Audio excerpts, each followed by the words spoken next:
بسم اللہ الرحمن الرحیم۔ السلام علیکم۔ نماز نبوی میں جنابت اور حیض سے متعلقہ احکام و مسائل کے ساتھ آج ہم آپ کو مزی، منی اور ودی میں جو فرق ہے وہ بتلانے کی کوشش کریں گے انشاءاللہ تعالیٰ۔ اور دوسرا جو ہے حائضہ کو چھونا اور اس کے ساتھ کھانا کھانا جائز ہے یا نہیں جائز، آپ صلی اللہ علیہ وسلم نے اس بارے میں کیا ارشاد فرمایا ہے۔ تو سب سے پہلے مزی اس لیس دار پتلے پانی کو کہتے ہیں جو شہود کے وقت لذت و جوش کے بغیر شرمگاہ سے نکلتا ہے اور بسا اوقات اس کے نکلنے کا احساس بھی نہیں ہوتا۔ اس کی وجہ سے غسل فرض نہیں ہوتا، البتہ وضو ٹوٹ جاتا ہے۔ منی شرمگاہ سے انزال کے وقت لذت و جوش کے ساتھ خارج ہونے والا سفید پانی ہوتا ہے جو انسانی تخلیق کا مادہ اور اصل ہے۔ اس کی اس کیفیت کے ساتھ نکلنے سے غسل فرض ہو جاتا ہے۔ ودی وہ گاڑھا سفید مٹیالے رنگ کا پانی جو پیشاب سے قبل یا بعد میں خارج ہوتا ہے اور بغیر بو کے ہوتا ہے، اس کے نکلنے پر غسل فرض نہیں ہوتا، البتہ وضو ٹوٹ جاتا ہے۔ سلانِ رحم موجب غسل نہیں۔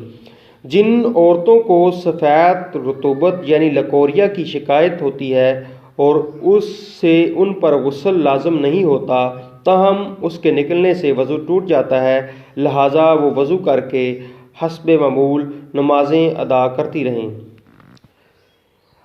آگے جو ہے وہ حائضہ کے بارے میں ہے کہ حائضہ عورت کو چھونا اور اس کے ساتھ کھانا جائز ہے۔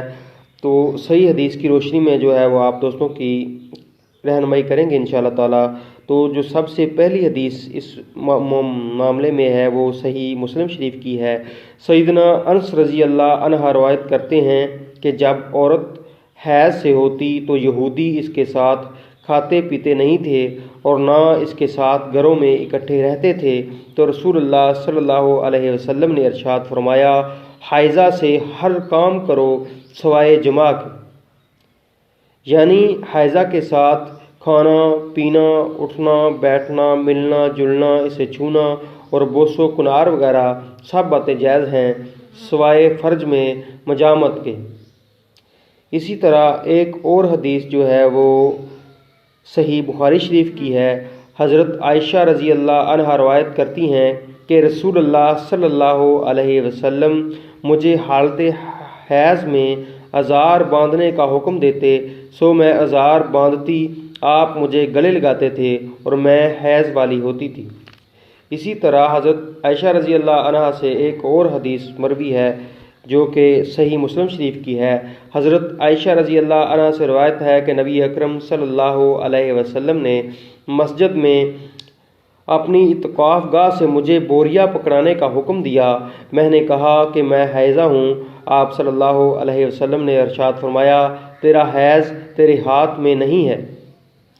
اسی طرح ایک اور حدیث جو ہے وہ صحیح بخاری شریف کی ہے۔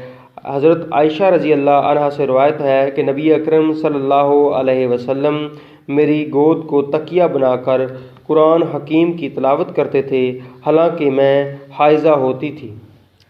تو ان حدیث مبارک سے انشاءاللہ آپ کو پتہ چل گیا ہوگا کہ حائضہ کے ساتھ کھانا پینا اور اٹھنا بیٹھنا جو ہے بالکل گناہ نہیں ہے، وہ بالکل جائز ہے۔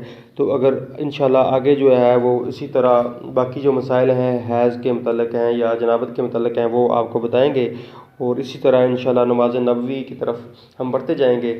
آپ دوستوں سے ریکویسٹ ہے کہ ہمارے چینل پیغام اسلام اردو کو ضرور سبسکرائب کریں اور اس ویڈیو کو اپنے دوستوں کے ساتھ شیئر کریں تاکہ آپ اس سال ثواب کے کام میں شریک ہو سکیں اور انہیں بھی ان باتوں کی، ان حدیث مبارک کی معلومات مل سکے۔